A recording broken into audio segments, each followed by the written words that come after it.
Today I'm in Jenison exploring Hager Park.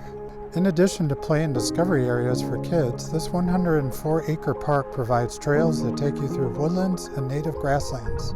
It's springtime in West Michigan and I'm in search of some wildflowers in bloom, so let's go take a look.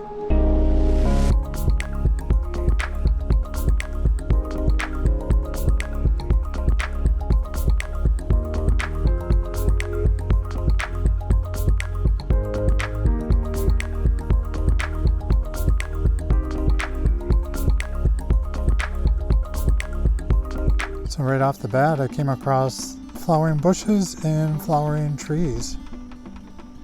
What I like to do, again with blossoms, any blooms, is to just catch one or three or five, some odd number.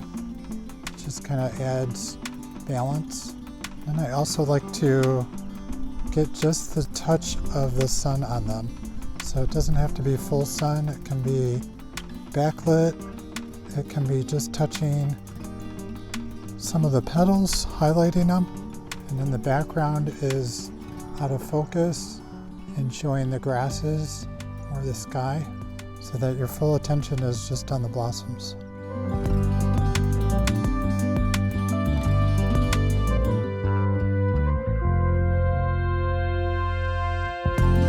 And then as I continue along this path, I see this long shadow from a tall tree further down the path.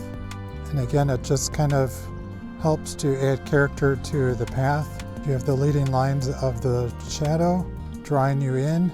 And although you can't really see the tree in the shot, you know it's there. So it's kind of a hint of what's to come. And once you know, the shadow is of today's tom tree. Look at this guy. Doing pretty good. I had to move over because the sun was shining right in my eyes as I was looking at it.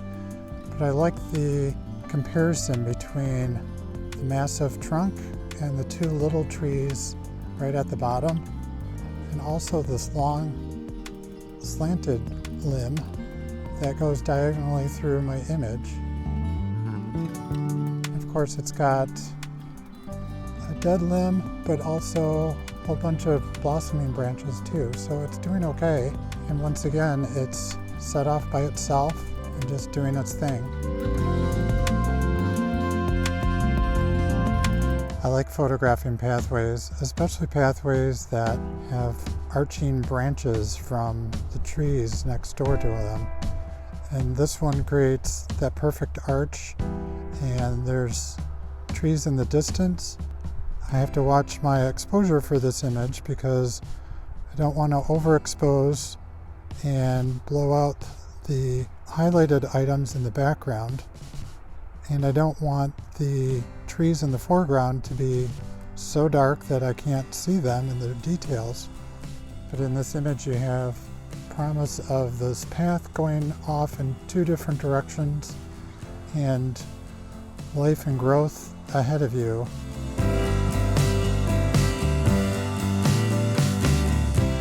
Just take a look at this pathway with all the blooms, the light hitting it just right, some overhanging branches, and I'll see what I'm going to do with the finished images, whether it's black and white or super color or swapping out the colors.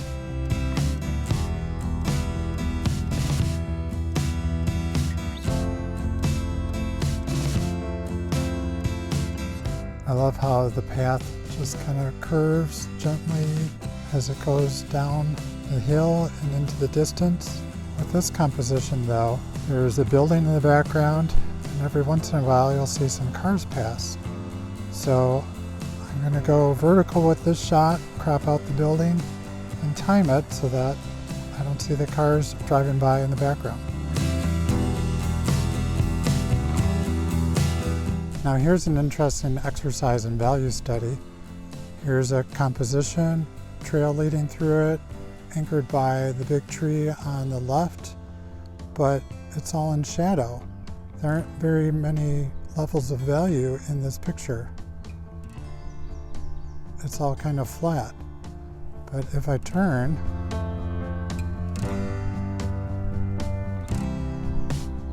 photograph the path behind me, then the tree to my right is in the shadow, but the background is highlighted by the sun.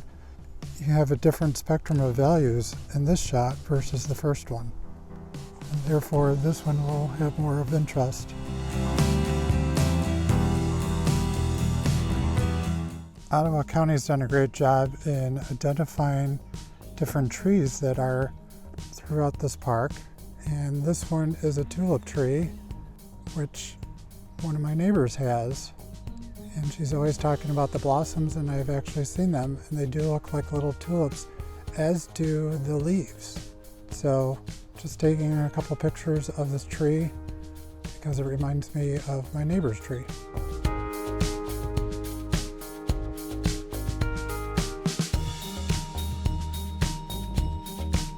One of the paths is connected by a bridge that crosses this little creek. And look at how the morning sun is just kind of touching some of the plants. It's just a quiet little scene.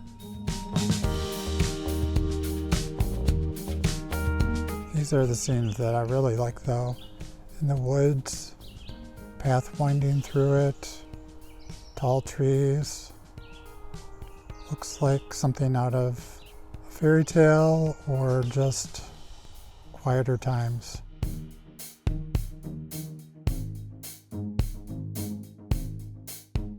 And look what I found along the pathway in these woods. Something's in bloom. I don't know my wildflowers, but it's still nice to see them wherever they are.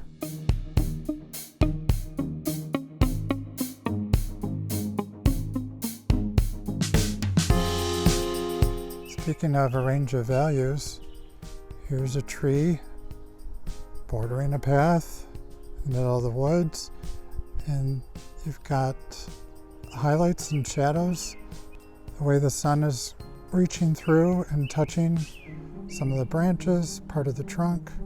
So it's got more interest to it because of the variety of values in it.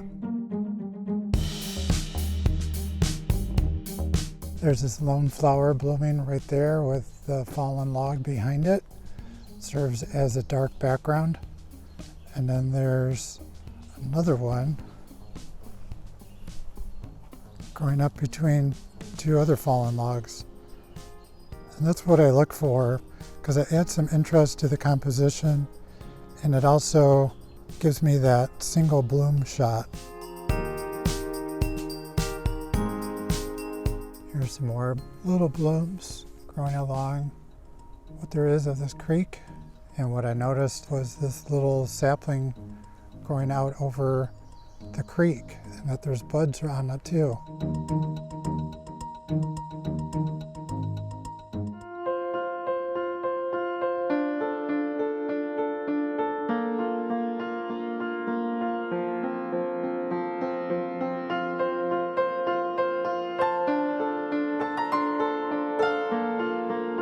This plant appears to only have one blossom, and I've come upon a bunch that are in bloom. I find it interesting though that the bloom is often turned away from me, but maybe it's facing the sun. So it's just a matter of looking around and finding one that's peering up, but not only facing up, but with the sun on it as well.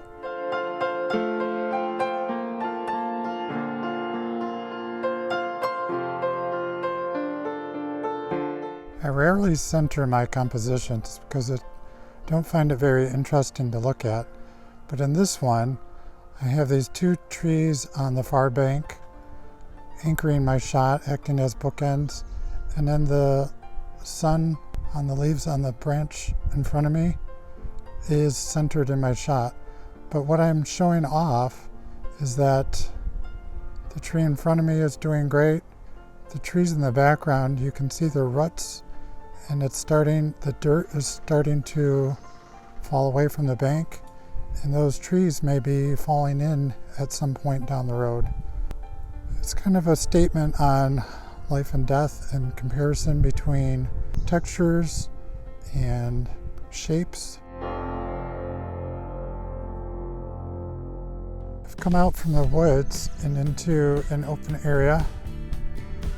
Full sun, no clouds.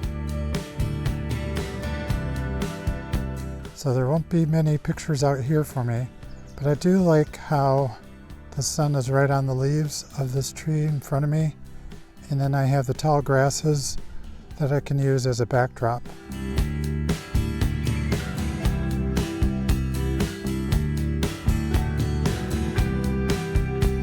This scene is perfect for infrared because you've got the dark of the tree on the left, the dark bark, the dark limbs cutting through the composition, and then you have the blossoms highlighted. And the grasses are going to be lit up as well.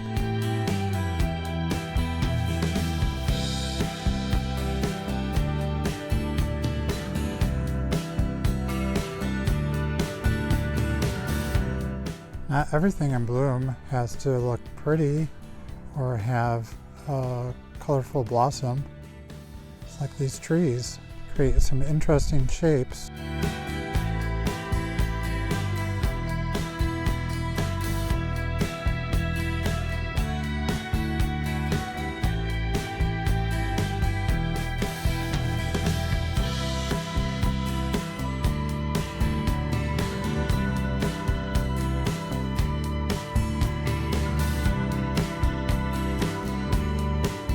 I was following a little friend and he led me to this dead tree that's really kind of cool looking. Could be the second tom tree for today, but of more interest was the squirrel against the sky.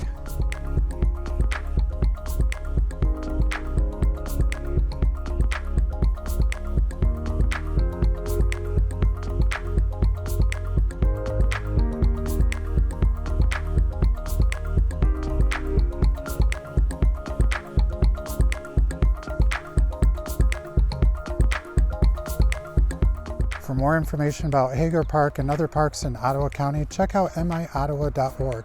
Thanks for exploring with me. Thanks for watching my video. I hope you liked and learned something new. If you did, consider subscribing to my channel and getting notified when a new video posts. And I hope to see you out on the trails.